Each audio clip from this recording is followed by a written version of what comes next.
Storygram Network. Hosting for this podcast is generously provided by Transistor at transistor.fm. Hi, my name is Laurelee, and this is It's Not About Food. So it's not about food, and it's not about weight. What is it about? Everything else, because it's never ever about food or weight, never ever, not even one time, not ever, ever, ever.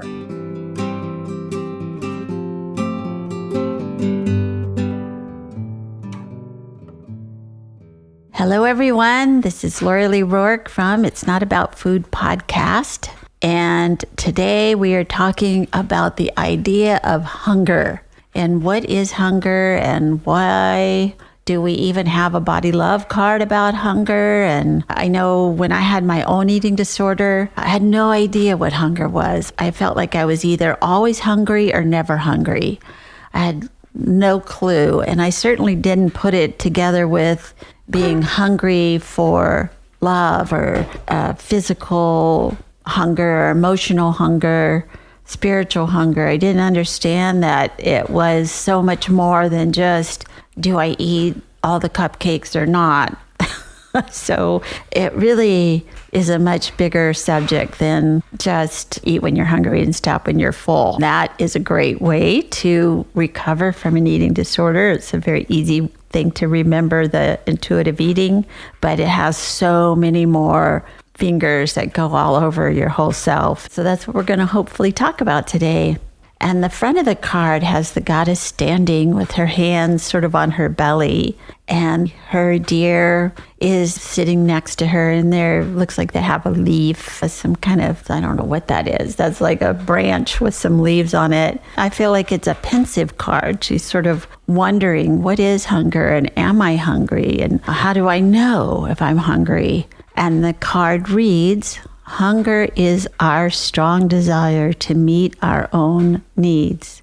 Many of us have forgotten how to differentiate between our physical, emotional, and spiritual hunger. When we relearn to listen to our bodily wisdom and internal cues, we can begin to understand this difference and meet each hunger with the appropriate response. We can then be satisfied and content. So for me, like I was saying, it was very, very hard to see that it was more than just physical hunger, that there was a lot of different hungers that I had that I didn't know how to address. I didn't know how to take care of. I didn't know what to do with. And that was the learning of how to get over my own eating disorder. And it's what I've been doing with clients all these years, and talking about what you are really hungry for and how to give that, how to satisfy that hunger. So I'm very, very happy to have a wonderful person with me today who's written the sweetest book. And I'm going to let her talk about herself and what she's doing, and also about her book, and just have a talk about hunger. So introducing Ashley, and you can go for it, girl. Start away. Well, when I was 17, I decided exactly what I wanted to do for my career. And that's because in high school, I just suffered from a real preoccupation and obsession with my food and my eating and body image and exercise. And when I was 17, my mom called the hospital for help, and they asked what my weight was, and it wasn't low enough. And so they didn't really have anywhere to send me. And I remember I was this really passionate 17-year-old. And I remember looking around at all the people in my lives and seeing so many people suffering from this issue. Just because we weren't bad enough, then we're supposed to just go about our lives. And it's where I really learned that the term disordered eating, as opposed to an eating disorder, being in the gray area. And when I realized that disordered eating is normalized in our culture, I said, I want to be a practitioner that helps people in that gray area return to wellness. And of course, at that time, Anita Johnston's beautiful book, Eating in the Light of the Moon, fell into my lap. Yes. Oh my God, of course. Which helped me immensely and still does to this day. And I think when I talk about hunger, her theory of the two tanks really shows up for me, with tank A being your physical hunger. And when we know how to fill our tank because we feel physically hungry and we fill that tank with physical nourishment, wild animals and babies are very in tune with this. Yes, they've got it down.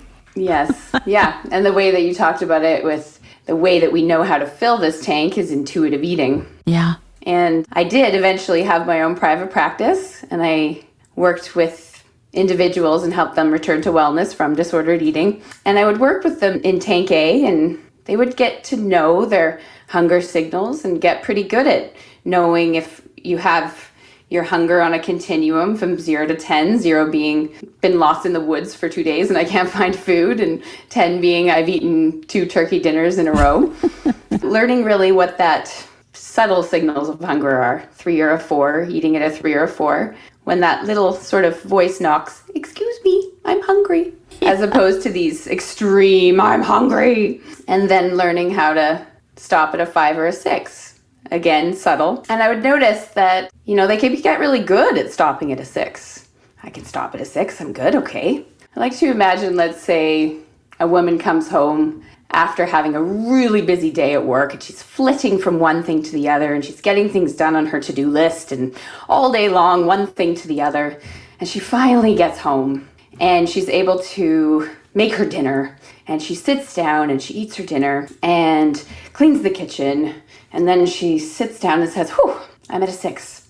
Okay, I'm at a 6, but I'm still hungry. And she walks into the kitchen and she grabs a snack and she eats it. And another pause. I'm still hungry. And she walks into the kitchen, grabs another snack, and this can continue all through the evening. I'm familiar with this. Yep. Perhaps other people may be too. Yep. And so in that, it's like she's physically satisfied. Again, a wild animal and a baby, they'd be done. That baby would push the food away, like, bleh, I'm done. Yet she's still hungry for something.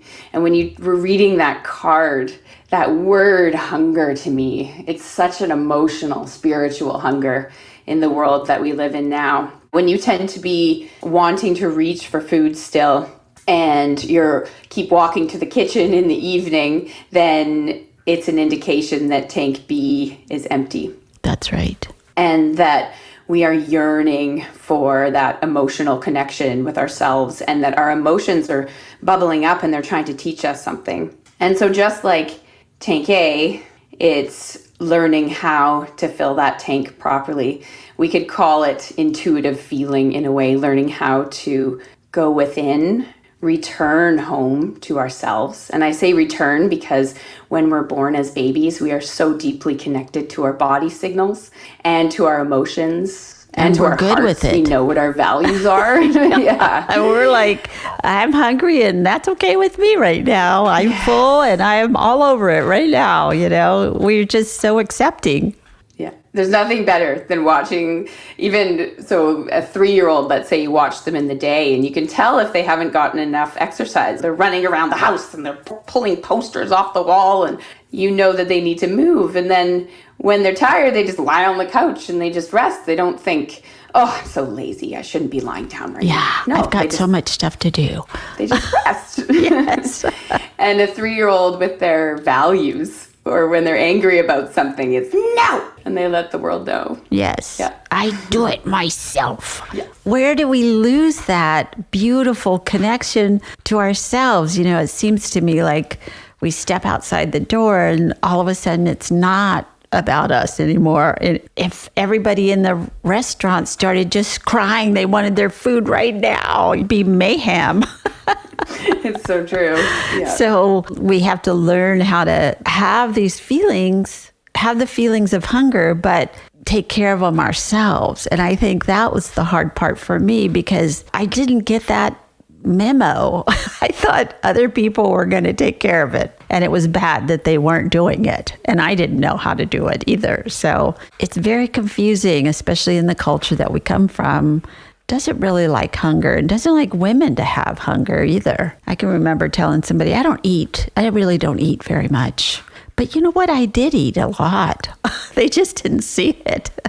Well, it's what belief in our culture are you trying to conform to in that? And when I tell people I don't eat very much, it's like I'm doing this because I want that sort of smile and approval that I'm a good little girl. I'm good. Okay. I'm thinking about how thin I can be. Yeah, it's true.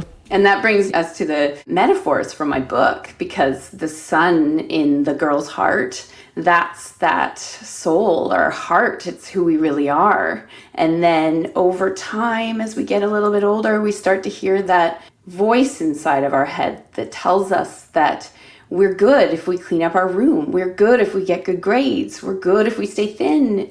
As girls with the girl box and gender stereotypes, we're good if we stay small and follow the rules and don't take up very much space. And just be a fairy. And for boys, if we stay tough and cool. And so we start listening to that voice. And the voice tells us that if we follow it, then people are going to start to like us and they're going to smile at us in approval. And then we will be happy finally and have lots of friends and we'll feel safe. Stay little, stay in a little box, and the boy has to stay in his little boy box that he's strong, and it keeps us safe if we will stay there. Of course, we can't stay there. We're not in a box. We're not supposed to be in a box. We're moving around the world. I have a good example of that is my granddaughter when she was really little. It was very small, little fairy girl. And then her best friend just had a whole different body type. And she was beautiful and wonderful and funny and cute and sassy and creative. But everywhere we went, they would compare the two. And of course, the smallest one, the fairy, got the best. Oh, aren't you so cute and sweet? And the other one just got, and then there's you. And I just got to see it up front and personal again in front of my face. And I worked a lot of never saying anything about anybody's body. These two girls, they're just, tell me something completely different. Tell me what you're thinking. What are you feeling? What do you imagine? Because I just wanted to be the one voice that didn't compare them and make one of them be okay and the other one like not okay. Yeah. I wish that could be the one rule that everybody would just pay attention to, is that I just really don't think it's ever a good idea to make comments about people's bodies. Never. Like even on someone's big toe, because we could make a comment about their big toe and we don't know if they have a complex about that big toe. And when we make a comment about their body, we take the attention off their soul. Yeah, Jonah Hill, the actor, lost weight, who cares? But he is talked about all the time about that. And he was on a talk show and somebody mentioned, he said, I just need to stop and say, enough with talking about my body. It doesn't make me feel better. It makes me feel worse. I don't like it. Let's talk about my work. So that was a very good thing. Yeah, and I remember in times when I would be in recovery and I would start to feel really good. And I'd go off and live my life and I'd be really passionate about all the things that I was doing. And just on the sidelines, maybe I would lose a little bit of weight or something. And then someone would come up to me and the first thing they would say about, you look really good, you look thin, what have you been doing? And the second they would say that, it would put me on this cascade of just a relapse, because then I'd say, oh, really? I am doing, okay, so what have I been doing? And then it became me hyper-focused again. Right. Well, I really got to see it. I see it all the time, and I've been working with it for a really long time for clients and in my own little life and my children and my grandchildren. But I just turned 70 this year. And if I say that, if I had a penny for how many people say, oh, you don't look 70, I would be able to go buy a coffee at Starbucks. But the point is that it's the next comment. And what's wrong with looking 70? Why would you just, I'm so glad you made it to 70, you're still alive. Why isn't that what it is? But somehow it's supposed to make me feel better about being 70 that I don't look 70. And I don't even know, well, this does look like 70 because I am 70. So it's like, it's a weird cultural thing that we don't like whatever the person is, then we need to change it so they feel better, but it doesn't make them feel better. Yeah. And if you look at the comments that people are making, they're informed by the cloud, like the voice that's in our head. And they all seem to follow these similar rules that young is better than old, that thin is better than fat, that men are better than women, that intellect is better than intuition, money is better than nature. I mean, the list goes Little on is and better on and than on. big. Yes, exactly. And then I find we talk about what we're yearning for and what we're hungry for. They're the exact things that the cloud is taking us away from, right? Yeah. So explain that beautiful work that you're doing with the sun and the cloud, and how are those working in like our imagination, and how can it help us with our feelings? Yeah, I mean, I think that's what my children's book is all about. It's really representing the journey that we all follow. So we are all born so deeply connected to our body, emotions, and heart. And then we start to identify with that cloud, with that voice that pulls us away, that voice from culture that tells us we're supposed to be someone else. I really believe it hurts to be disconnected from ourselves. And so we feel this faint pain in our chest and we don't know where it's from. And we don't want to feel that feeling. Like almost if we go back to that story with the woman who had made herself dinner, and she was at a 6 in her hunger meter, but she was still hungry. And she still goes back to the kitchen repeatedly to try to feed herself. If we look at what's happening, she's finally not busy in the day. So what happens is kitchen's clean. She's got nothing else to do. And this emotion comes up of pain. And she goes, I don't want to feel that. Exactly. I'm going to go make myself some food. Yeah. And then she eats it and then comes up again. I don't want to feel that. I'm going to scroll on my phone. I don't want to feel that. I'm going to do some online shopping. Whatever it is, anything to get that pain down. And so what we do is we keep distracting ourselves from the pain. And what it does is our cloud just gets bigger and bigger. And almost when it gets really big, it's almost a gift, because something happens in our life often where we get knocked down to our knees. And it is then we ask ourselves, why am I in so much pain? How do I get better? And it is through the learning we learn that the way to get better is to start drilling through all those layers that have been put on top of our sun, and to start to reconnect and return home to our body, to reconnect to our body, emotions, and our heart. So to learn how to intuitive eat and listen to our body signals and rest when we need to rest, to listen to our emotions and learn what they're teaching us. And out of those emotions, learn what we value, what our values are. Storygram Network. Welcome to One Media, One Media. When you're whining with nurses. It's a place I like to call The Bleed. My name is Laurelee, and this is It's Not About Food. The art of being yay isn't just something he developed. Storygram Network. And I love what you said a minute ago about intuitive feelings. It's sort of like be intuitive about all of this, because we already know what's best for us. We have a really good gauge in our gut, a lot of us. If we just listen to it, it'll say, this guy is not the right guy. This work, I hate this work. I don't want to live in this town anymore. I don't like, I don't like rain. I like sun. Whatever it is, it knows. We know. And we'll just spend a lot of time talking ourselves into something else that we think we should be doing instead of knowing what we should be doing. I think that is actually one of the many gifts with this horrible pandemic that we've been through. But there might be these little sliver of gifts. And one of them is it has made people think, do I want to go back to that job? Do I want to go to that school anymore? Am I done with this relationship really? Whatever. Or re-up. I actually do really love that job. I'm going to keep doing it. I'll just find a way to do it. So I think it made all of us have to take stock a little bit.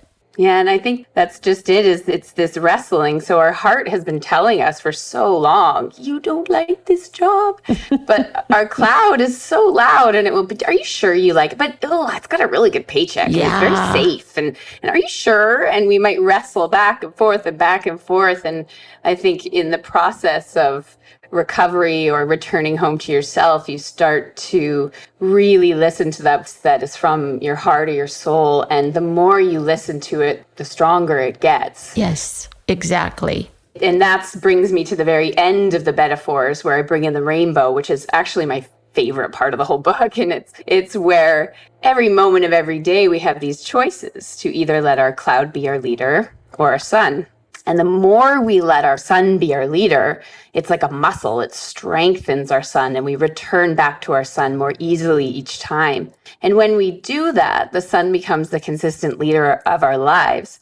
Then the sun's beams shine through the cloud and turn your stressful thoughts into loving ones. We can almost notice this if we're in a good mood one day. We can see how our thoughts can shift to the positive because of what's happened internally first. Because we've lived our truth, we've felt our emotions, we've connected with ourselves. And then when our sun's beams shine through the cloud, we can paint the world with our own rainbow. Oh, it's so and beautiful. And that means knowing what our true colors are, our values, our passions, our interests, the ones we've specifically been given, and using them to leave our legacy, to make a difference in this world. That's what it's all about. Yes. And I think it is. And I don't think people say that very often. I don't hear that very often at all about what is your legacy. I remember thinking there must be more to my life than a size 2. I've got to be more important than that. It's like that's just such a boring thing to keep striving for, and there was a lot of those kind of little awakenings here and there. And that was one of them, like, this is what I'm doing to myself.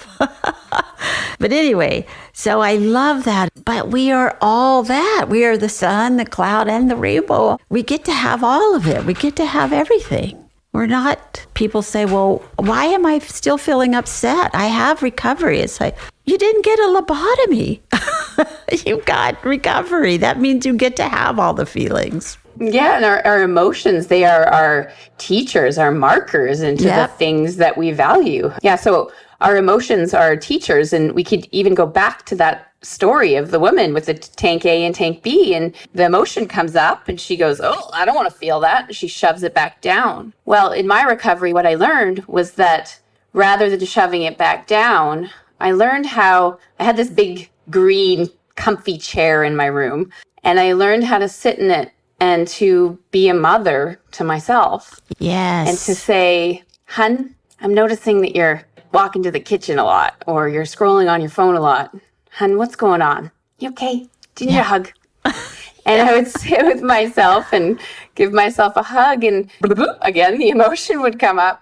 And this time I would allow myself to express it, and I would cry, or in this world, a woman living in a patriarch, I would rage, and I would do the things that I needed to do to feel my emotions. And out of it came what I was yearning for on how to fill my tank. So here's an example. Let's say this woman who we've been using as the example notices that, I'm so lonely. Like, I used to go out with people and go for walks in the evening, and I used to meet someone to go dancing, but I'm just so tired with my job. I just come home and I make dinner and I watch TV all night, and I'm lonely. And so in this, she feels her loneliness, and out of it comes this yearning to maybe possibly connect with someone. She sends a text out, makes a text, or sends a text to a friend, and they go for a walk.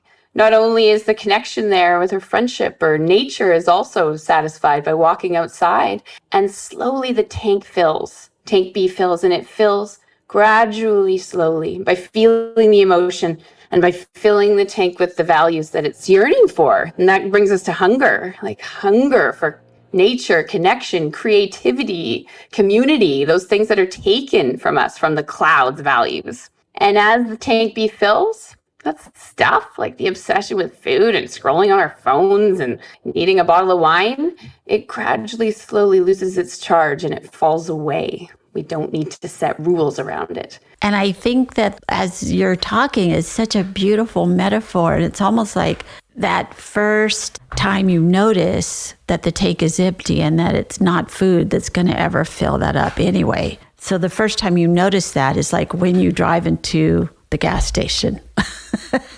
It just starts getting filled immediately, even if you don't put those other things in place right away. You got your attention. It's so true. It's such a slow process too. It is, but we really start with us. We have to go, what is it, sweetheart? I love you so much. What's this 4 trips to wherever? Why are you buying yet another pair of black shoes? It's okay, you can have them, but is something up with you? And I want to go back to what you said at the beginning, where you weren't sick enough to get help. And about that, again, I hate to always keep coming back to our culture, but it is true. Unless you are dying on the ground, you must not need help, and it's none of your business, and I don't want to get involved. And us in the helping professions, we do ask those hard questions. What are you doing with food? That doesn't sound great, but people don't ask, how are you? And really want to know, especially if you go, well, I'm not really starving to death, but I'm not doing well with food, because everybody else isn't doing well with food either. Or their emotions or anxiety. Right. Yeah. And I did notice that when I started to get more honest with others, it wasn't easy. No. But to share a little bit about, I feel anxiety. I was not met with hostility or the judgment that I thought I would be met with, or isolation, which was what my cloud always told me, was if I just stayed pretty and small and quiet and smiled, then I'd have tons of friends. Friends came from honesty and vulnerability. And it broke down the walls between us, and it made us feel more connected. And so since then, I've never really had too much trouble being honest that I'm having a tough day or struggling with anxiety, because I just notice everybody is. So when I write a piece or a blog or something, or do my online course and share something that's quite vulnerable, what I notice that it does is it just makes people breathe. Yes. That they can be themselves. Somebody said it. Thank goodness. Somebody said that. Somebody else at the table has to unbutton their pants sometimes, Yay. Yeah. When we all just get to step into the circle of realness of who we really are and what we're doing here, what a concept that is. I was not, again, I was taught to just be fine. How are you doing? I'm fine. How are you? Always like, how are you then? And what's fine? Fake, insecure, neurotic, and egocentric. Have you heard that before? I have a 12-year-old daughter. Yeah. And we laugh about that whenever she says, I'm fine, Mom. I'm fine. Don't look at me. Are you? Yeah.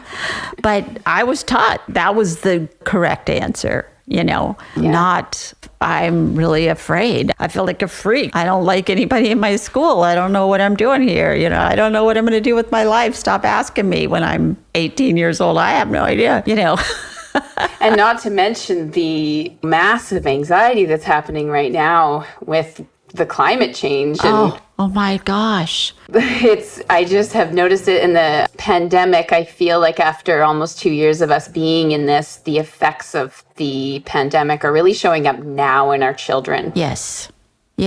I go into schools and talk about disordered eating and body hatred in 9th grade with my peer educators, with people much closer to their age than I am. I've been doing that for about 20 years. And this is got to be the scariest year of me going in there, of hearing the feedback of what they've been through the last year and a half, and about the climate change, and about what are we doing? What are we even sitting in this room for right now? We should be doing something else, picking up trash in the ocean. They're just really inundated with things that they didn't cause. And maybe a tiny bit of optimism. Yeah. I wonder if a Another positive unearthing in this pandemic was the honesty around anxiety and mental health challenges. Exactly. And about what we are anxious about, rather than, no, we're not anxious, we're fine with everything. There's a lot to be worried about right now, but there's also the human spirit, which is, how can we fix this? How can we make this work for us? How can we bring our own hearts and souls into the issue and change it? Well, I wonder if you have something going on soon that you'd like to talk about, like your parent thing, which is a beautiful idea. So I wrote my book. I launched it about 1.5 years ago. It's a children's book. And I really have noticed over the last 1.5 years how much it speaks to adults.